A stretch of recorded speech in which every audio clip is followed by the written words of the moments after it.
ಹಬ್ಬಕ್ಕೆ ಈ ಸಲ ಯುಗಾದಿ ಹಬ್ಬಕ್ಕೆ ತುಂಬ ಮೃದುವಾದಂತಹ ಈಸಿಯಾಗಿ ಯಾವ ರೀತಿ ಹೋಳಿಗೆಯನ್ನು ಮಾಡ್ಕೊಳ್ಳೋದು ಅಂತ ತೋರಿಸ್ಕೊಡ್ತಾ ಇದ್ದೀನಿ. ತೊಗರಿಬೇಳೆ ಹೋಳಿಗೆ ಚಿರೋಟಿ ರವೆ ಕಣಕದಿಂದ ಮಾಡೋದು ತೋರಿಸ್ಕೊಡ್ತಾ ಇದ್ದೀನಿ. ಫ್ರೆಂಡ್ಸ್, ಸಾಮಾನ್ಯವಾಗಿ ಎಲ್ಲರೂ ಮೈದಾ ಕಣಕದಿಂದ ಮಾಡ್ತಾರೆ, ಆದರೆ ನಾನಿವತ್ತು ಚಿರೋಟಿ ಕಣಕದಿಂದ ಒಬ್ಬಟ್ಟನ್ನು ಮಾಡ್ತಾಯಿದ್ದೀನಿ. ಇದು ತುಂಬ ಮೈದಾ ಕಂಪೇರ್ ಮಾಡಿದ್ರೆ ಆರೋಗ್ಯಕ್ಕೆ ಚಿರೋಟಿ ರವೆ ಒಳ್ಳೆಯದು. ಹಾಗಾಗಿ ಚಿರೋಟಿ ರವೆಯಲ್ಲೂ ಕೂಡ ತುಂಬ ಮೃದುವಾಗಿ ನಾವು ಒಬ್ಬಟ್ಟನ್ನು ಹೇಗೆ ಮಾಡೋದು ಅಂತ ನಾನು ತೋರಿಸ್ಕೊಡ್ತಾ ಇದ್ದೀನಿ. ಫ್ರೆಂಡ್ಸ್, ಸ್ಕಿಪ್ ಮಾಡದೆ ಕೊನೆ ತನಕ ನೋಡಿ. ನಿಮ್ಗೆ ಇಷ್ಟ ಆದರೆ ಖಂಡಿತವಾಗ್ಲೂ ಲೈಕ್ ಮಾಡಿ, ಈ ರೆಸಿಪಿಯನ್ನು ಶೇರ್ ಮಾಡಿ. ಫ್ರೆಂಡ್ಸ್, ಬನ್ನಿ ಶುರು ಮಾಡೋಣ ಹೇಗೆ ಮಾಡೋದು ಅಂತ. ನಾನು ಒಂದು ಪಾತ್ರೆಯಲ್ಲಿ ನೀರನ್ನು ತೊಗೊಳ್ತಾ ಇದ್ದೀನಿ. ನೀರು ನಿಮಗೆ ಬೇಳೆಕಟ್ಟು ಎಷ್ಟು ಬೇಕಾಗತ್ತೆ ಅಷ್ಟು ಕ್ವಾಂಟಿಟಿಯಲ್ಲಿ ನೀರನ್ನು ಸೇರಿಸ್ಕೊಳ್ಳಿ. ಯಾಕೆಂದರೆ ಬೇಳೆಕಟ್ಟಿಂದ ನಾವು ಸಾಂಬಾರನ್ನು ಮಾಡ್ತೀವಿ ಅಲ್ವಾ, ಸೊ ಕೆಲವರಿಗೆ ಜಾಸ್ತಿ ಇಷ್ಟ ಆಗುತ್ತೆ. ಒಂದು 2 ದಿನ ಇಟ್ಕೊಂಡು ತಿನ್ನೋರು ಕೂಡ ಇರ್ತಾರೆ. ಸೊ ನಮಗೂ ಕೂಡ ತುಂಬ ಇಷ್ಟ, ಹಾಗಾಗಿ ನಾನು ಜಾಸ್ತಿ ನೀರನ್ನು ಸೇರಿಸ್ಕೊಂಡಿದ್ದೀನಿ. ನೀರು ಕುದಿಯೋಕ್ಕೆ ಇಟ್ಕೊಂಡಿದ್ದೀನಿ. ನೀರು ಕುದಿಯೋಷ್ಟರೊಳಗಡೆ ಇಲ್ಲಿ ನಾವು ತೊಗರಿಬೇಳೆಯನ್ನು ತೊಳ್ಕೊಳ್ಳೋಣ. ಇಲ್ಲಿ ನಾನು ಕಡಲೆಬೇಳೆಯಿಂದ ಮಾಡ್ತಾಯಿಲ್ಲ, ತೊಗರಿಬೇಳೆಯಿಂದ ಹೋಳಿಗೆಯನ್ನು ಮಾಡ್ತಾಯಿದ್ದೀನಿ. ಫ್ರೆಂಡ್ಸ್, ನಾನು 2 ಲೋಟದಷ್ಟು ತೊಗರಿಬೇಳೆಯನ್ನು ತೊಗೊಂಡಿದ್ದೀನಿ. ಇದನ್ನು ಒಂದು 2 ಸಲ ಚೆನ್ನಾಗಿ ವಾಶ್ ಮಾಡ್ಕೊಳ್ಳೋಣ. ಇದರಲ್ಲಿ ಹುಳ ಆಗಬಾರ್ದು ಅಂತ ಕೆಮಿಕಲ್ ಪೌಡ್ರೆಲ್ಲ ಮಿಕ್ಸ್ ಮಾಡಿರ್ತಾರೆ. ಸೊ ಚೆನ್ನಾಗಿ ಇದನ್ನು ವಾಶ್ ಮಾಡ್ಕೋಬೇಕು. ನಾನಿಲ್ಲಿ ಬರೀ ತೊಗರಿಬೇಳೆಯನ್ನು ತೊಗೊಂಡಿದ್ದೀನಿ. ಕೆಲವರು ಇದಕ್ಕೆ ಕಡಲೆಬೇಳೆ ಕೂಡ ಸೇರಿಸ್ಕೊಳ್ತಾರೆ. 1 ಪಾವು ಕಡಲೆಬೇಳೆ, 1 ಪಾವು ತೊಗರಿಬೇಳೆ ಕೂಡ ಸೇರಿಸ್ಕೊಂಡು ಮಾಡ್ಕೊಳ್ತಾರೆ. ಆ ರೀತಿ ಮಾಡ್ಕೊಳ್ಳೋದಿದ್ದರೆ ಮೊದಲಿಗೆ ನಾವು ಕಡಲೆಬೇಳೆಯನ್ನು ಬೇಯಿಸ್ಕೊಳ್ಬೇಕು. ಕಡಲೆಬೇಳೆ ಬೇಯೋದಕ್ಕೆ ತುಂಬ ಸಮಯ ತಗೊಳ್ಳುತ್ತೆ. ಹಾಗಾಗಿ ಫಸ್ಟೇ ಒಂದು ಅರ್ಧದಷ್ಟು ಕಡಲೆಬೇಳೆಯನ್ನು ಬೇಯಿಸ್ಕೊಂಡು ನಂತರ ನಾವು ತೊಗರಿಬೇಳೆಯನ್ನು ಸೇರಿಸ್ಕೊಳ್ಬೇಕಾಗತ್ತೆ. ಇಲ್ಲಾಂದರೆ ಕಡಲೆಬೇಳೆ ಬೆಂದೇ ಇರಲ್ಲ, ತೊಗರಿಬೇಳೆ ಮಾತ್ರ ಬೆಂದೋಗುತ್ತೆ. ತೊಗರಿಬೇಳೆ ಬೇಗ ಬೇಯುತ್ತಲ್ವಾ, ಹಾಗಾಗಿ ನಾವು ಆ ರೀತಿ ಮೊದಲೇ ಕಡಲೆಬೇಳೆನ ಬೇಯಿಸ್ಕೊಂಡು ಆಮೇಲೆ ತೊಗರಿಬೇಳೆಯನ್ನು ಸೇರಿಸ್ಕೋಬೇಕಾಗತ್ತೆ.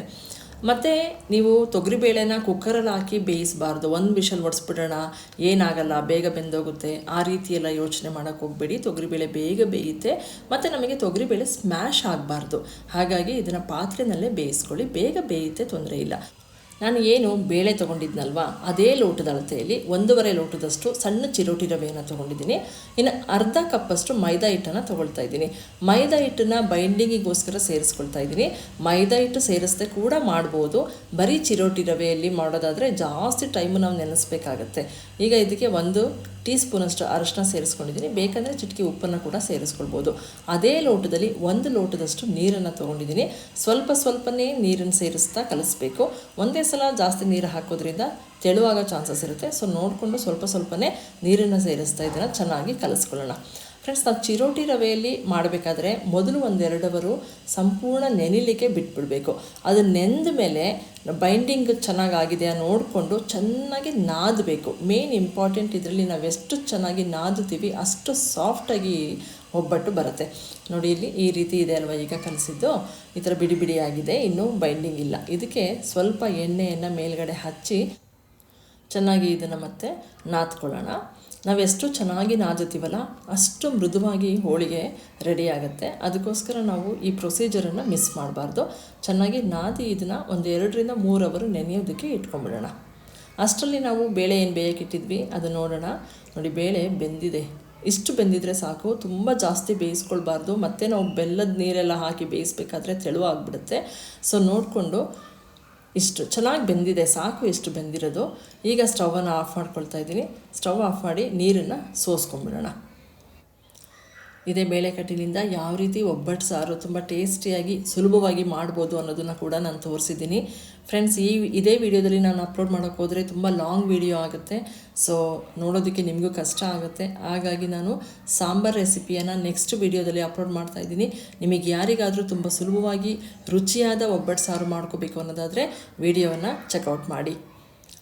ಚೆನ್ನಾಗಿ ಇದನ್ನು ಸೋಸ್ಕೊಂಡು ಸ್ವಲ್ಪನೂ ಬೇಳೆಕಟ್ಟು ಇರಬಾರ್ದು, ಆ ರೀತಿ ಸೋಸ್ಕೋಬೇಕು. ಒಂದು ಸ್ವಲ್ಪನೂ ನೀರು ಉಳಿದೇ ಇರೋ ಥರ ಚೆನ್ನಾಗಿ ಇದನ್ನು ಸೋಸ್ಕೊಂಡಿದ್ದೀನಿ. ಈಗ ಇದಕ್ಕೆ ಬೆಲ್ಲ ಸೇರಿಸ್ಬೇಕಲ್ವಾ. ಸೊ ನಾನು ಉಂಡೆ ಬೆಲ್ಲವನ್ನು ಜಜ್ಜಿ ತೊಗೊಂಡಿದ್ದೀನಿ. ಮತ್ತು ಏನು ಲೋಟ ತೊಗೊಂಡಿದ್ದಲ್ವ, ಬೇಳೆ ಮತ್ತು ಚಿರೋಟಿ ರವೆ ಎಲ್ಲ ಸೇರಿಸಿದ್ನಲ್ವ, ಅದೇ ಲೋಟದ ಅಳತೆಯಲ್ಲಿ ಬೆಲ್ಲ ಕೂಡ ನಾನು ಸೇಮ್ ಅಳತೆಯಲ್ಲಿ ಸೇರಿಸ್ಕೊಳ್ತಾ ಇದ್ದೀನಿ.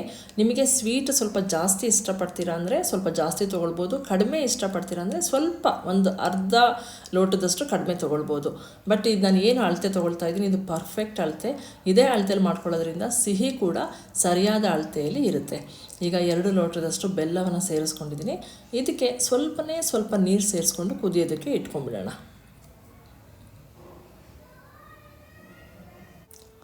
ಬೆಲ್ಲ ಕರ್ಗಕ್ಕೆ ಇಟ್ಕೊಂಡಿದ್ದೀನಿ. ಇನ್ನೊಂದು ಕಡೆ ತೆಂಗಿನ ತುರಿ ರೆಡಿ ಮಾಡ್ಕೊಳ್ಳೋಣ.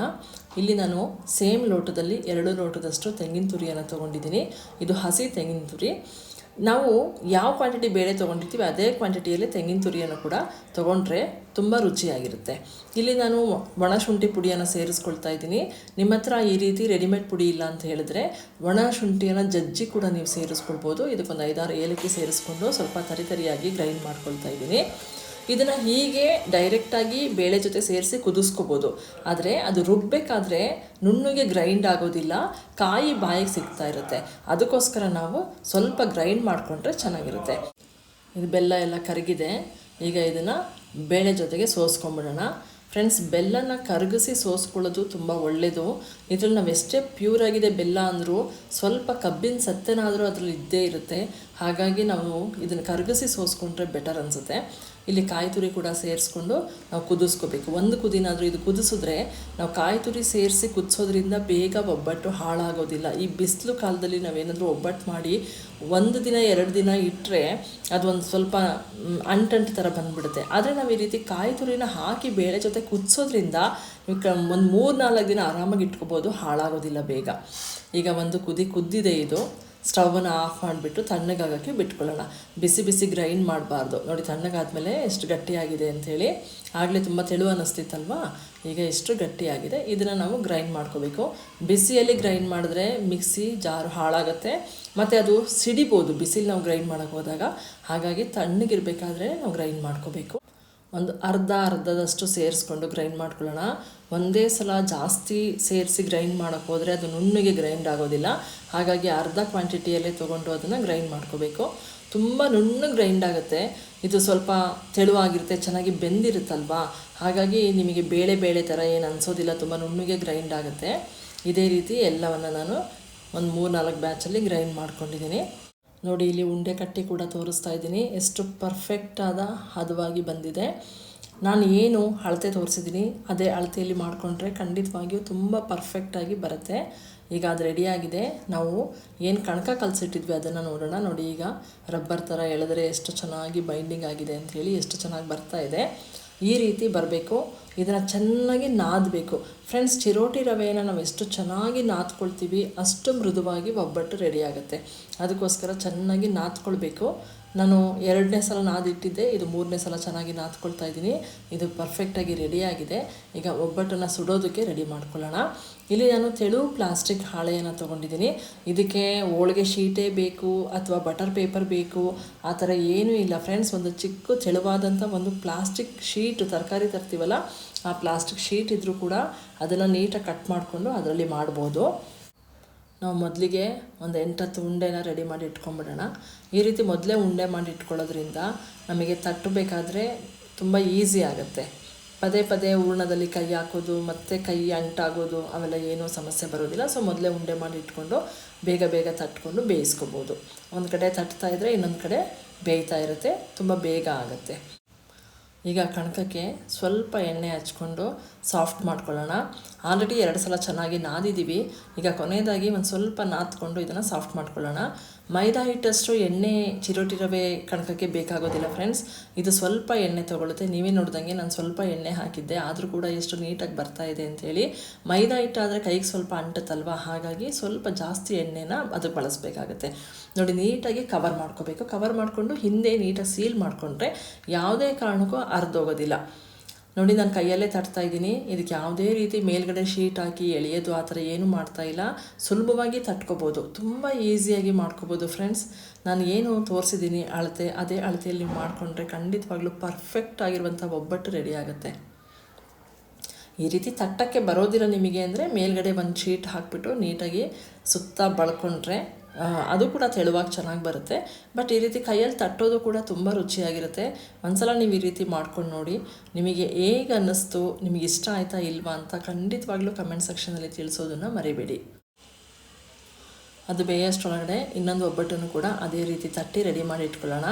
ತುಂಬ ಬೇಗ ಆಗುತ್ತೆ. ಅದರಲ್ಲೂ ನೀವು ಇನ್ನೊಂದು ಹೆಂಚನ್ನು 2 ಹೆಂಚು ಇಟ್ಕೊಂಡ್ರೆ ತುಂಬ ಫಾಸ್ಟಾಗಿ ಮಾಡ್ಕೋಬೋದು. ತಟ್ಟೋದು ತುಂಬ ಸುಲಭ, ಬೇಯದೇ ಸ್ವಲ್ಪ ಲೇಟ್ ಆಗುತ್ತೆ. ಹಾಗಾಗಿ 2 ತವ ಇಟ್ಕೊಂಡ್ರೆ ಅಂತೂ ನೀಟಾಗಿ ಬೇಗ ಮಾಡ್ಕೊಂಡು ಹೋಗ್ಬಿಡ್ಬೋದು ಫ್ರೆಂಡ್ಸ್. ತುಂಬ ಟೈಮ್ ತೊಗೊಳ್ಳೋದಿಲ್ಲ ಇದನ್ನು ಮಾಡೋದಕ್ಕೆ. ಇದೇ ರೀತಿ ಎಲ್ಲ ಹೋಳಿಗೆಯನ್ನು ರೆಡಿ ಮಾಡ್ಕೊಳ್ಳೋಣ. ನಾವು ಹಂಚ ಮೇಲೆ 2 ಬದಿ ನೀಟಾಗಿ ಬೇಯಿಸ್ಕೊಳ್ಬೇಕು. ಪದೇ ಪದೇ ತಿರುವಾಕಿ ಬೇಯಿಸಬಾರ್ದು ಫ್ರೆಂಡ್ಸ್. 2 ಸಲ ಮಾತ್ರ ಇದನ್ನು ಬೇಯಿಸಬೇಕು. 2 ಬದಿಯಲ್ಲಿ 2 ಸಲ ಮಗ್ಚಾಕ್ತಾ ಬೇಯಿಸಬೇಕು. ಈಗ ಇದನ್ನು ತೆಗೆದು ನಾನು ಒಂದು ಬಟ್ಟೆಯನ್ನು ಹಾಸಿಟ್ಕೊಂಡಿದ್ದೀನಿ. ಅದ್ರ ಮೇಲೆ ತಣ್ಣಗಾಗೋಕ್ಕೆ ಹಾಕಿಡ್ತಾ ಇದ್ದೀನಿ. ನಾವು ಯಾವತ್ತೂ ಒಬ್ಬಟ್ಟನ್ನು ತಣ್ಣಗಾದ್ಮೇಲೆ ಫೋಲ್ಡ್ ಮಾಡಿ ಎತ್ತಿಡಬೇಕು. ಬಿಸಿ ಬಿಸಿ ಇರುವಾಗಲೇ ಮಡಚಿಟ್ರೆ ಅದು ಒಂದಕ್ಕೊಂದು ಅಂಟ್ಕೊಂಡ್ಬಿಡುತ್ತೆ ಮತ್ತು ಬೇಗ ಹಾಳಾಗುತ್ತೆ, ಬೇಗ ಅಂಟಂಟು ಥರ ಬಂದುಬಿಡುತ್ತೆ. ಹಾಗಾಗಿ ನಾವು ತಣ್ಣಗಾದ್ಮೇಲೆ ಅದನ್ನು ಮಡಚಿ ಎತ್ತಿಟ್ಕೋಬೇಕಾಗತ್ತೆ. ನೋಡಿ, ಇನ್ನೊಂದು ಒಬ್ಬಟ್ಟನ್ನು ಕೂಡ ಯಾವ ರೀತಿ ಮಾಡೋದು ಅಂತ ತೋರಿಸ್ಕೊಡ್ತಾ ಇದ್ದೀನಿ. ಇದನ್ನು ಕೂಡ 2ನೇ ಬದಿ ತಿರುಗಿಸಿ ಹಾಕ್ಕೊಳ್ಳೋಣ. ನೋಡಿ ಎಷ್ಟು ಚೆನ್ನಾಗಿ ಉಬ್ಬಿ ಬಂದಿದೆ ಅಂಥೇಳಿ. ಇದೇ ರೀತಿ ಎಲ್ಲ ಒಬ್ಬಟ್ಟನ್ನು ಕೂಡ ನಾನು ರೆಡಿ ಮಾಡ್ಕೊಂಡಿದ್ದೀನಿ. ಚಿರೋಟಿ ರವೆಯಲ್ಲಿ ಮಾಡಿದಂಥ ಸಾಫ್ಟ್ ಆದಂಥ ಒಬ್ಬಟ್ಟು ರೆಡಿಯಾಗಿದೆ ಫ್ರೆಂಡ್ಸ್. ನೀವು ಏನು ತೋರಿಸ್ಕೊಟ್ಟಿದ್ದೀನಿ ಅದೇ ಅಳತೆಯಲ್ಲಿ ಮಾಡಿಕೊಂಡ್ರೆ ತುಂಬ ರುಚಿಯಾಗಿ ಸಾಫ್ಟಾಗಿರೋಂಥ ಒಬ್ಬಟ್ಟು ರೆಡಿ ಆಗುತ್ತೆ ಫ್ರೆಂಡ್ಸ್. ನಾನು ಇದ್ರ ಜೊತೆಯಲ್ಲೇ ಸಾಂಬಾರ್ ರೆಸಿಪಿಯನ್ನು ಕೂಡ ಮಾಡಿದ್ದೆ, ಆದರೆ ತುಂಬ ಲಾಂಗ್ ವಿಡಿಯೋ ಆಗುತ್ತೆ, ನೋಡೋದಕ್ಕೆ ಕಷ್ಟ ಆಗುತ್ತೆ ಅಂಥೇಳಿ ನಾನು ಇದನ್ನು ನೆಕ್ಸ್ಟ್ ವಿಡಿಯೋದಲ್ಲಿ ಅಪ್ಲೋಡ್ ಮಾಡ್ತಾಯಿದ್ದೀನಿ. ಯಾರಿಗಾದರೂ ಈ ರೀತಿ ಒಬ್ಬಟ್ಟು ಸಾರು ಬೇಕು ಅಂತ ಹೇಳಿದ್ರೆ ನೆಕ್ಸ್ಟ್ ವಿಡಿಯೋದಲ್ಲಿ ಅವರು ನೋಡ್ಬೋದು. ನಿಮಗೆ ಚಿರೋಟಿ ರವೆಯಲ್ಲಿ ಮಾಡಿದಂಥ ಸಾಫ್ಟ್ ಆದಂಥ ಒಬ್ಬಟ್ಟು ಹೇಗೆ ಅನ್ನಿಸ್ತು ಅಂತ ಕಮೆಂಟ್ ಸೆಕ್ಷನಲ್ಲಿ ತಿಳಿಸೋದನ್ನು ಮರಿಬೇಡಿ. ಇಷ್ಟ ಆದರೆ ಲೈಕ್ ಮಾಡಿ, ಫ್ಯಾಮಿಲಿ ಫ್ರೆಂಡ್ಸ್ ಜೊತೆ ಶೇರ್ ಮಾಡಿ. ಮತ್ತೆ ಸಿಗ್ತೀನಿ ಇನ್ನೊಂದು ಹೊಸ ರೆಸಿಪಿಯೊಂದಿಗೆ. ಅಲ್ಲಿ ತನಕ ಟೇಕ್ ಕೇರ್, ಬಾಯ್.